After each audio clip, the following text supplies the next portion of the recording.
Oh!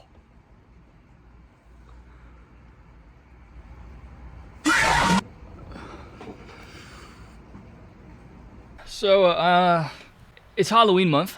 There are many great horror franchises. You know, just to name a few, like Alien, Scream, Friday the 13th, Nightmare on Elm Street, Halloween, just to name a few of the titans. So naturally, I sat down with my friends and said confidently, I want to watch as many horror movies as we can this month, because no other month of the year feels right. So instead of watching, I don't know, classics, we sat through something much more horrifying. Something so sinister, I almost didn't even want to finish.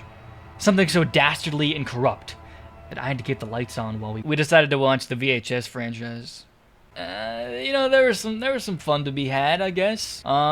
It was an experience that I wish I could forget. I actually, like, low-key forgot a lot of the short stories that these are made up of. They all kind of blend together after a while. To catch you up, these movies are what is called like an anthology, which is like a series of shorter stories that, you know, kind of combine to make up a bigger work. So being that there are 6 of these, forgive me if I have to jog my memory a little bit as we go along, because I feel like I need to explain some of these borderline insane short films that directors from around the world have blessed us with their vision. When we decided to watch the first VHS, we were expecting something a little different, I guess, being that it was made in 2012.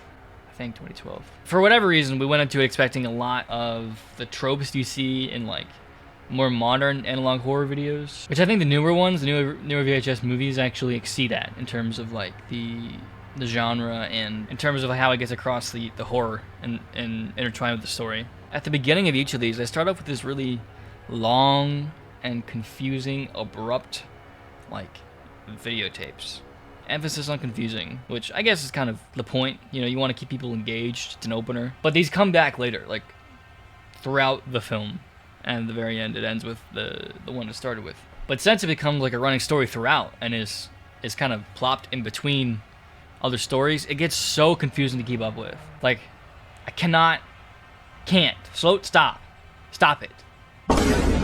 Here we have some lovely gentlemen doing what I can only assume is their way of having a good time. There's not much more to it. I don't really know what their deal is, but they break into this house and find a room with a bunch of VHS tapes. That's usually how they start, all of them.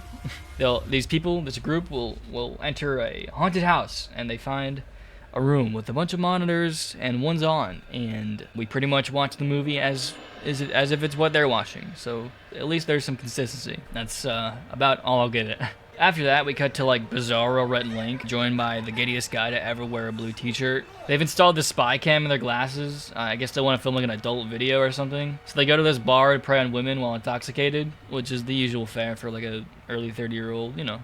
In the background of a lot of scenes, this like lady is staring down the fellow with the glasses. They end up taking her home, but like the whole time she doesn't speak. She's just real weird. Long story short, you know, one of the guys ends up going down on her, and she eats him. Where she then chases Link throughout this like hotel complex, and then obviously, where other than to take the story, she grows wings and grabs him and flies away. Being completely transparent, I gotta skip the rest of this movie. I can't do it. I can't. Skipping the uncomfortable and probably unnecessary opening of VHS 2, we get this interesting, like, VHS tape through some eyeglass spyware. It's like some weird doctors testing, like, new technology with eyeball. Alright, so then he goes home, but he sees these weird zombie people, like, for a second, like they glitch away or something. I forget. So this lady that like he saw weirdly at the doctor's office as he was leaving, she comes knocking on his door and she tells him, hey, I know what you're seeing. So later, as she's like at his house, he sees her like dead uncle like outside. She's like, I know how to fix it. And then she starts undressing.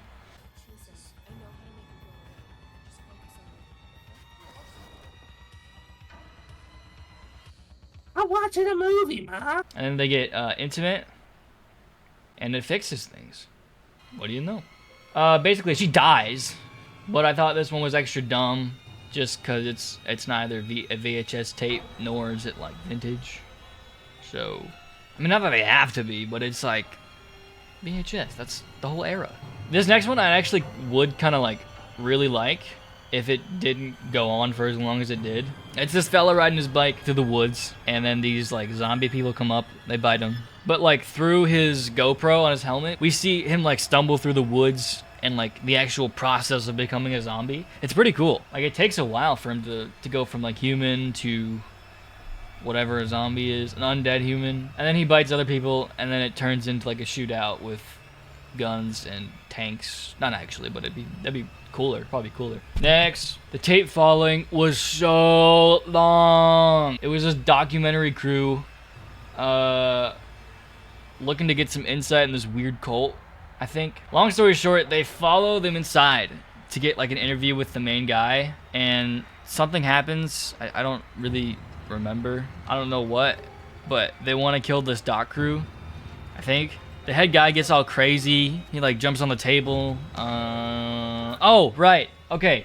So, we find out the woman in the main doc crew is like pregnant, I think, with one of the other guys' baby, but she's also dating another guy in the group. So there's some interesting drama there. There's some pretty well acted, like, dramatic stuff, I guess. But, oh, right. So this cult wants to take babies from women. Look. Let's just get it over with. Satan himself is birthed. But that's not all. No. Then we have to sit through a bunch of running and hiding from a hellish goat with wings. In all honesty, it's actually a pretty cool design. They've got some decent monster effects, especially in the later movies. I'll talk about those then. I really did not enjoy this experience. It's kind of the case for all of these, but I feel so bored. You know, like up until something interesting happens, which is literally few and far between, and especially the case for... Okay, it gets tricky here because this is where I can't tell if they're trying to take themselves seriously or if they knew how funny they were. With that being said, this one is so funny. We open with Dante the Great. This guy is something to marvel at. So this short is through like the angle of a documentary, right? So these professionals are giving their dramatic assessments of Dante the Great. Now this guy was living in like a trailer park like a couple years prior. You guys are real funny for a bunch of unemployed motherfuckers. But he inherited this like cape. Rumor has it Houdini actually owned the cape, but got rid of it because he was too scared. Ooh. They interview Mother of Dante the Great, and she's like, he was always so good at magic tricks. He would like do magic tricks on his friends, and he was so good at it.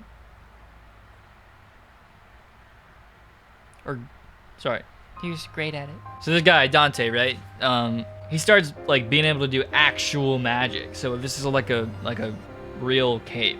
He gets like real famous and starts having shows in like Vegas and crap like that. But he starts like lifting people up in crowds and like teleporting them. There's this weird plot line with this girl he works with, and like he becomes entangled with her, and she's like recounting the story through while being questioned by the police.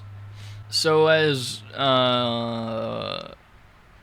something's happening, I don't know, I forgot. The SWAT team shows up, okay? Gets real quick too. And Dante performs the sickest fight choreography I think I've ever yet to see on a movie I've watched on Tubi. By the end of it, it appears Dante has disappeared.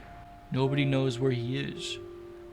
But Mother the Great believes he will come back. Okay, so the premise for this following tape is like neat for sure. Man, I don't even know how to say this. Okay, so this guy in his basement invents the portal to another dimension or something. He finds himself through another portal. They both agree to like go out into each other's worlds. Meet back here in like 10 minutes. Sure. Okay, follow me? They go into each other's homes, and they both have wives because they're, you know, they're the same people. The main guy we're following, who has like the camera, the main one that we started off with at least, finds his wife, okay? And she's invited these two guys over who are rather underdressed, I'll say that very much. I want to say they were about to do some sort of ritual or something, but I think it's intentional that you don't know what it is. It's I don't, it's something. Okay, I don't know. But like then our like the main guy is like uncomfortable in this, causes the two other dudes to leave, right? And his wife is like, "What's going on with you?" Yada yada. Whatever. There's this like crazy horn that like keeps blasting outside, like, and it's like scary because obviously he doesn't live there. He doesn't know what that is, whatever. And the wife's like, what? Why are you looking at it? Like, what's going on with you? Meanwhile, the alternate dude is like in his wife's room while she's sleeping, just like snapping pics of her. So anyways, he rubs his junk and his eyes start glowing. We then cut back to the alternate world, the one our main character's in, and he confronts like the two guys outside because he's like, "Yo, what's the deal?" Their eyes start to glow, and then they have him pinned down because they're like scary monsters. One of the guys whips out his what we can assume to be an organ. And it's like a giant scary monster with teeth. Yep. We find out that like the noise that was like blaring was like this dystopian blimp flying throughout the city that's like some kind of police force or I don't know. The main guy we're following finds the alternate wife, and she's like, "Hey, what are you doing? Why are you like so weird about those guys?" And then she reveals herself, and from like the stomach down to there is it's a big scary monster with teeth.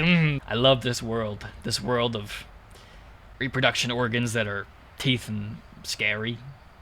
Some malarkey goes on, and then the two guys meet back up, okay? And the alternate one is covered in blood. So using context clues, the evil version attacks the main guy, and he goes back to his dimension. But then his wife eats his face with her, her gaping monster grasper, and then the main guy closes the portal. But then his wife comes in, and she starts stabbing him because she thinks that he was the one that was like glowing eyes and doing crazy stuff with her. Okay, if that wasn't crazy enough, the next one is balls to the wall. These two kids, okay?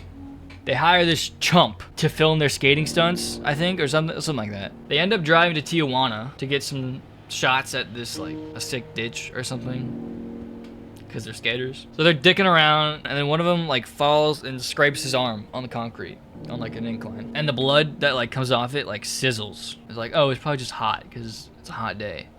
It's hot out there in Tijuana. But then this creepy lady is like standing in the middle of this like ritual circle thing in the ditch, and then they hear this other guy like singing on the hill like a little farther, and then like she rips his arm off. Whatever. Basically, a bunch of these guys with weapons start circling them, and they're all singing, and then he shoots one. Dude, shit gets real here. It becomes an all-out shooter, just a bloody brawl. They're skating, they're shooting, they're smacking, and on top of all this is some hype music playing. And their helmet cams get every inch of their faces just covered in blood and acid.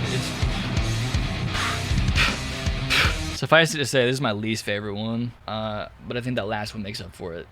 Alright, so as I've noted, there's like 6 of these, okay? We're 3 in. But right at this point, there's an immediate shift in tone and quality. It took a few stinkers to get there, but about 7 years after, they took a break for a while, like, let's give it another try. So then they made another trilogy, and this one's pretty interesting because it was made at like the height of the analog horror, trend in like 2020, 2021, that era. Immediately, well, not immediately. We have to get through like the boring, cold open junk. But the first story, okay, it already feels like a significant upgrade. It's got a more authentic look to it in the visuals. It's got decent acting. And you know what? An actually pretty creepy premise. This newswoman and her cameraman are covering a local story on the Rat Man, which people have been seeing around town like a bunch. And we actually get interviews from people around town, and they all give their piece on it. So during their like coverage, they essentially get further and further into the sewer, and it leads them to discover this homeless guy who leaks blood from his mouth. Cool. Something captures both of them. We don't see what it is. And then this regular ass guy wakes them up, and he's like, "This is our coat." The coat presents the camera guy to this big hole in the sewer, to probably the coolest creature design in all 6 of them, I want to say. It's pretty creepy. It's like this giant rat thing with like a human skull in it, and it's It's really well designed, and the prosthetics look great. The body acting was really creepy. This cult like deems, or I guess the rat deems this person worthy or not, and it decided he wasn't. By the last scene, they cut back to like the news anchor on the actual channel, and he's like, "Huh, it's a good thing we found this woman alive in the sewers. Let's bring her back and have her on the news because she's our newswoman, our anchor, or whatever." We are very sad to report that cameraman Jeff Wool has yet to be found. But Holly, we are so happy to have you back. Thank you, Mark. It's good to be back. It's the first day of fall, and there's no better way to kick off the season than with Westerville's 94th annual Pumpkin Festival. People are already lining up to Ratma the Hay Rides, Apple Ratma, and of course, to see who will be crowned the festival's largest Ratma. Fucking Christ! And in sports news, Ohio State plays the Indiana Hoosiers tomorrow night. I'm Holly Marciano, Channel 6 News. Hail Ratma. Creepy ending, I think. I think it's pretty good. I'm actually not going to cover this one any further because, like, I mean this when I say it. The rest of the stories in this movie are just simply the best ones. Like, there's not much to make fun of, I feel like, in this one. Just go watch it. I think you should watch it. It's amazing and like easily the best one of all of them. I think it's my favorite movie so far, or favorite one of all of them. Honestly, I love it. It's good. It's an actual good movie. Okay, so in order to crunch for this video, we had to watch like 2 of them back to back. So I was already annoyed going into this one. I liked the last one, but two of these, I don't know if I can take. I'm gonna skip this first story because it's like so nothing to me, but if you're curious, it's like this punk rock group, and I'm sure they find either ghosts, zombies, or ghouls, if I had to guess. So this girl really wants to join a sorority, okay? And I guess as like a rite of passage, the girls of the sorority bring her in, and they tell her she needs to spend a night in a grave. Since I think she's drunk or something, she like reluctantly agrees, but at least like the girls weren't actually planning on leaving her there all night, because we see later that like, they're just messing around outside of the grave and they're trying to scare her, but whatever. They were gonna stay outside like the casket for like an hour or 2 and probably eventually pull her out, I'd have to guess. So this police officer shows up and intuitively dismisses and like, you know, just up and leaves an open gravesite. Usual behavior, and it scares the girls off because they don't want to get caught because they could get expelled, obviously, for putting your friend in a grave. That would do it. Oh, I forgot to mention, it's also like pouring rain. So all that junk is leaking into that casket, unfortunately. She slowly becomes the most dead person ever in a movie, ever. And then it's your usual claustrophobic bit. You got spiders, water rising, but. You also get your ghost lady, let's go. I forgot to mention it earlier, but the girls did say there was like the legend of this ghost lady that was left in a casket for a week there and crawled to the underworld. Anyway, the main girl is killed, obviously. And then the girls are like, let's never speak about this again. So they all go home to get some rest in the comfort of their own pillows and sheets. Nah, they go straight to hell. They wake up in caskets and their water's filling and there's junk, and then the ghost gets them. Okay, this one's like funny. I don't get it. So Stephen Ogg is this game show host and basically puts this girl through the fucking ringer on the obstacle course with this other kid. His actions towards her seem racially motivated. I don't know if I'm looking too much into that, but as this girl and the other kid are racing, she like snaps her leg like there's no tomorrow. Up the wazoo. Her mom is freaking out and like the family has to hold her back, right? Okay, keeping up. And then cuts to years later and Trevor is like in a damn cage.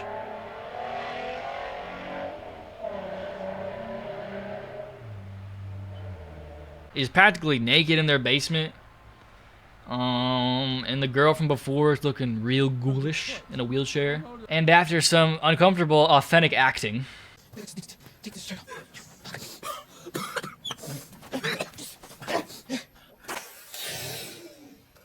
and some of the family's own messed up obstacle course for him, he says he can help them grant a wish, which I think was like the gimmick of the game show or something. So he takes them to the set of the show, which is now canceled, and like they go deeper and deeper into this cave. Is that right? This comes out of literally nowhere. I don't know if it was like foreshadowed or if I'm just dumb, but yeah, they find this weird cult thing. Wouldn't you know it? Another cult in this like moonlit room in a cave, by the way. And there's like huge voluptuous lady laying on this rock or something. And then Trevor whispers to the girl who he messed up. He's like, "Hey, make it a good wish." So the thing groans and lightning flashes, and this cosmic horror monster comes out of her stomach and spouts cosmic energy at them, and then burns the Og and the mother's face.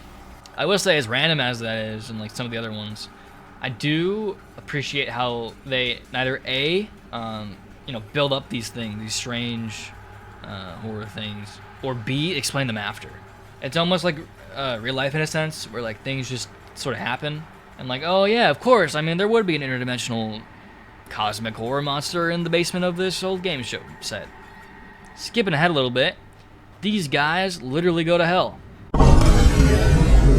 Alright, dude, I was at my breaking point for this one. We booted it up, and we saw it was the longest one of all of them. I couldn't bear it. I almost could not bear it. It was this close to me, like, no, let's just do it tomorrow. But I don't know if we might not have tomorrow, right? To reiterate, it's not like any of these are like the worst thing ever. But with like the format and pacing in general, it's so slow. It's so slow. I wouldn't say it's like a detriment of the genre, because I think that's just kind of how the found footage genre works.